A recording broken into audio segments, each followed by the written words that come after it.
কাদা দবদব হয়ে গেছে। সাইদুল ভাই যে আসলেন তো আপনি কেমন লাগে? প্রতি সপ্তাহে বা প্রতি মাসে মাসে আসেন, তার হাতের কাজ কেমন? অনেক ভালো। কোন কাজটা ভালো একটু বলবেন? হেয়ার রিমুভ করতে আসে আমি সব সময়টা, অনেক ভালো কাজ। হেয়ার রিমুভ কোথায় করেন আপনি? এখানেই তো করি। কোথায় করেন? এখানে। এখানে মানে নিচে? আরে এখানে এদিকে না? হ্যাঁ এইটাই তো, আমি নিচে দেখাই কেন? যাই হোক, ওদিকে আমরা যাচ্ছি না বন্ধুরা। তা হেয়ার রিমুভ করেন প্রতি মাসে মাসে আসেন নাকি? সাইদুল ভাইয়ের খবর পাইলেন কেমন আপনি? সাইদুল ভাই ভালো কাজগুলো করে? আমি ভিডিও দেখে আসছি। ভিডিও দেখে আসছেন? আচ্ছা আচ্ছা। সাইদুল ভাই মনটা কেমন? অনেক ভালো। Handsome, smart? হ্যাঁ ভালো লাগে?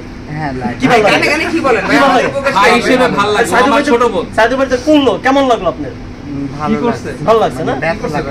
ব্যথা লাগে নাই? আচ্ছা না, ওকে। ব্যথা লাগে নাই, করছে ব্যথা লাগে নাই। কি করছে দেশবাসীর উদ্দেশ্যে কিছু বলেন, যারা সাইদুল ভাই এখানে আসতে চায় তাদের উদ্দেশ্যে কিছু বলেন। যারা আসতে চায় তারা চাইলে আসতে পারে, এখানে সবকিছুই খুব ভালো, সবকিছু সার্ভিস খুব ভালো, যারা আসতে চায় আসতে পারে। মানে ভালো মেশিন দিয়ে রিজনেবল প্রাইসের মধ্যে করে থাকে, গ্যারান্টি দিয়ে করে থাকে। হ্যাঁ আমি স্যাটিসফাই। Okay, thank you.